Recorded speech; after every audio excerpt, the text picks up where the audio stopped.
Une foule compacte marche dans les rues d'Arvaz. Des dizaines de milliers de personnes vêtues de noir entourent le cercueil de Qassem Soleimani, tout juste rapatrié depuis l'Irak. C'est ici, dans le sud-ouest du pays, que commencent les cérémonies en l'honneur du général iranien. Au même moment, à Téhéran, au sein du Parlement, les élus entonnent des chants morts à l'Amérique et menacent à nouveau Washington de représailles.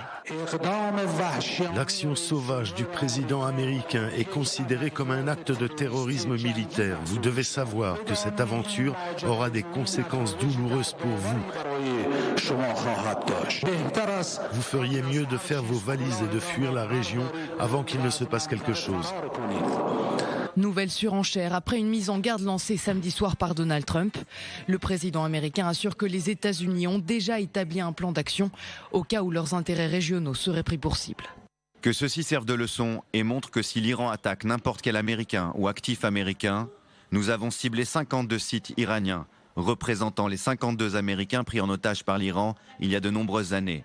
Certains de très haut niveau et très importants pour l'Iran et pour la culture iranienne et ses cibles, et l'Iran lui-même, seront frappés très rapidement et très durement. Les États-Unis ne veulent plus de menaces. Si mises à exécution, ces frappes constitueraient un crime de guerre, réplique ce dimanche le chef de la diplomatie iranienne.